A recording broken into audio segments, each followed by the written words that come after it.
ఇది ప్రధానంగా ఉన్నటువంటి నేపథ్యం. ఇంకో వార్తలకు వెళ్ళేటువంటి నేపథ్యం కూడా చేస్తాను. ప్రధానమైన ఉంటుంది ఇక అలా చర్చ జరుగుతున్నటువంటి ఇక ప్రపంచ సుందరులు. ఇంకా ప్రపంచ సుందరులు పోతే ఎందుకు చేసిల్లో ఏమో రేవంత్ రెడ్డికి తెలియదు, కానీ ఇక ఏ విధంగా అయితే మరి లాభం కోసం చేసిల్లో ఏం చేసిల్లో అర్థం. ప్రపంచ సుందరుల కాళ్ళు గడిగేదైతే ఏ అవుతుందో ఇవాళ వైరల్ అయ్యేటువంటి నేపథ్యం. దొరలు ఏం చేయాలి, ప్రపంచ సుందరులు ఏం కడగాలి? కొత్త పెళ్లి కూతురుల వాళ్ళు కొత్తగా పెళ్లి చేసుకొని వచ్చిలా మన తెలంగాణకి చెప్పండి. మరి కొత్త పెళ్లి చేసుకుంటే నిజంగా కొత్త ఇంటి అల్లుడు అయితే నిజంగా కాళ్ళు కడుగుతారు, అత్తమామలు కాళ్ళు కడిగి వాళ్ళు ఎత్తున చల్లుకుంటారు. అది మన సాంప్రదాయం, హిందూ సాంప్రదాయం, దాన్ని మనం పాటించాలి. మరి వాళ్ళు ప్రపంచ సుందరులు తిరిగి వచ్చి నిజంగా ఎవరితో కాళ్ళు కడిగిచ్చిళ్ళు? అక్కడ ఉన్నటువంటి దళిత బిడ్డలు, బీసీ బిడ్డలు వాళ్ళు కాళ్ళు కడిగిళ్ళు. ఇదేనా మనం కావాల్సింది? సుందరి మనుల కోసం మన కాళ్ళు కడగల్లా? ఎవరి కోసం చేయాలి? అది ఎడిపోతుంది మన ఆలోచన విధానం, ఏ మార్గంలో పోతుంది?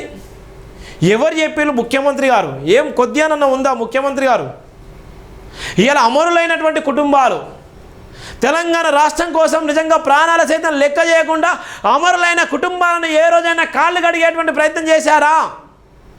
ఇవాళ మనం బతుకుతున్నటువంటి బతుకు కూడా అమరులైన కుటుంబాల సాక్షిగా కదా సోనియా గాంధీ ఇచ్చింది. అనేక మంది ప్రాణాలు కోల్పోతేనే కదా ఆమె తెలంగాణ రాష్ట్రాన్ని మనకిచ్చింది. మరి ఆ కుటుంబాల కాళ్ళు కడిగేటువంటి ప్రయత్నం మనం చేశామా? ప్రపంచ సుందరులు వాళ్ళు మనుషులే కదా, వాళ్ళ వాళ్ళ వాళ్ళ కాళ్ళు కడిగేటువంటి ప్రయత్నం చేసిండు. ఇక చూడు ఎంత ఘోరమో. ప్రపంచ సుందరుల కాళ్ళు. మరి ముఖ్యమంత్రి గారు ఏమనుకున్నాడో ఏమో కానీ ఇక వైరల్ అయ్యేటువంటి నేపథ్యం.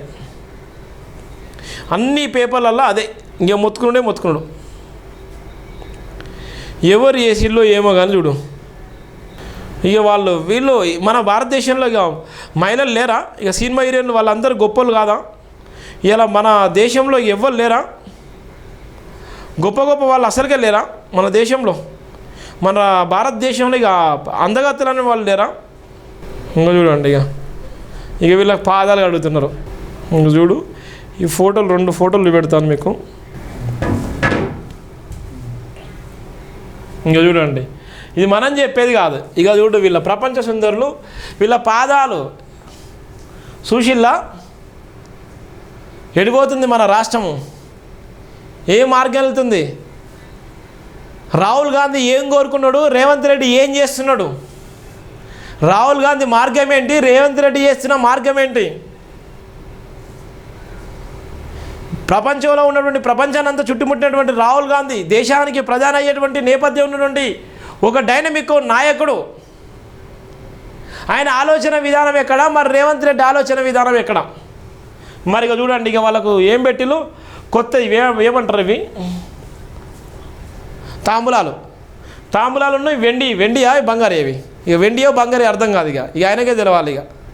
ఇక చూడండి, ఇవి పెట్టేసి ఇక పాదాలు రెడీగా పెట్టిల్లు. ఇక వాళ్ళు చూడండి, ఏ దేశాన్ని నుంచి వచ్చేలా అన్ని దేశాలు. మరి వీళ్ళ వల్ల ఏమవుతుంది ఏమో నాకు అర్థం కాదు. కానీ ఇక చూడండి, ఈ ప్రపంచ దేశాల్లో ఉన్నటువంటి నేపథ్యంలో ఇక ఇంత రంగురంగుల ఆ కలర్ఫుల్గా ఉన్నటువంటి నేపథ్యం వీళ్ళని చూడుకోవడానికి ఇంతమంది. ఇలా అమరుల కుటుంబాలకు ఈ విధంగా గౌరవించిల్లా? అమరుల కుటుంబాల వలన ఇక మనకు వచ్చింది ఉద్యోగాలు లేకనే కదా మన తెలంగాణ రాష్ట్రం కొట్లాడింది.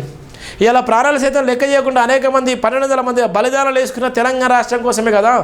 ఉద్యోగాలు మనకు కావాలనే కదా, మన స్వేచ్ఛ మనకు కావాలనే కదా, మన ఆత్మగౌరవం మనకు కావాలనే కదా వాళ్ళంతమంది ప్రాణాలు సైతం లెక్క చేయకుండా ఇవాళ ఉన్నటువంటి పక్క రాష్ట్రంతో కూడా యుద్ధం చేసింది. మరి అంటే అలాంటి సందర్భంలో మనం గౌరవించలేదు. కానీ ప్రపంచ సుందరులు చూడు, ప్రపంచ సుందరులు తినే ప్లేటు, ఒక్కొక్క ప్లేటు ₹1,00,000. మొన్న తిన్నటువంటి ఆ సందర్భంలో ₹1,00,000, ఒక్కో ప్లేటు ఖర్చు ₹1,00,000. ఒక్క ప్లేట్ ఖర్చు ₹1,00,000 మొన్న విందులో. ఒక పక్కన మన పేదరికం. ఇక చూడండి, వీళ్ళు రెడీగా పెట్టిల్లు ఈ తంబులాలు ఎంత వ్యవస్థ. పాపం మనోళ్ళు అడుగుతున్నారు. చూడండి ఎట్లున్నారు వాళ్ళు. ఇంత వ్యవస్థ ఎక్కడ లేని విధంగా, ఎక్కడ కూడా కనివిని ఎరగని విధంగా కనివిని ఎరగని విధంగా చూడండి. ఇంకొక ఇది మనోళ్ళు చేసింది. రేవంత్ అన్న ఇది నీకు సాధ్యం, నీకే సాధ్యం. ఇది ఎటు తీసుకెళ్తున్నావో ఈ ధర్మాన్ని. రాహుల్ గాంధీ కోరుకున్నది ఏందో, నువ్వు చేస్తున్నది ఏందో తెలంగాణ ప్రజలంతా గమనిస్తున్నారు. నీలాంటి ముఖ్యమంత్రి మరొక్కసారి అయితే ఏ విధంగా ఉంటుందో అర్థమైపోయింది. గీవుల కోసం ఏందన్నా నువ్వు? ఏం ఆత్మగౌరవం? వాళ్ళని సన్మానించాలి.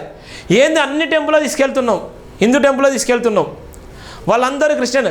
ఇలా మిస్ వరల్డ్ 72వ మిస్ వరల్డ్ అయింది కూడా క్రిస్టియన్ అనేటువంటి ఒక క్రైస్తవ బిడ్డ. ఇలా హైదరాబాద్కి వచ్చి కూడా మిస్ వరల్డ్ 72వ మిస్ వరల్డ్ సెలెక్ట్ అయింది కూడా ఒక క్రిస్టియన్, ఒక క్రిస్టియన్ బిడ్డనే. ఆమె పేరు కూడా క్రిస్టియన్ అనే. ఇలా వాళ్ళందరినీ తీసుకపోయి సనాతన ధర్మ పద్ధతిలో ఇలా వాళ్ళందరికీ వివిధ రకాలుగా చేస్తున్నాం. ఓకే, చేసినా పర్లేదు. కానీ ఈ కాళ్ళు కడిగించడం ఏంది? ఎవరి ఆత్మగౌరవం అది? ఎవరు కడగాలి కాళ్ళు? ఎవరు కడగాలి వాళ్ళ కాళ్ళు? ఎవరితో కడిగిస్తున్నావు? అన్నా వస్తా, లైవ్లోకి వస్తావా? ఎవరికి అడగాలి చెప్పు కాళ్ళు?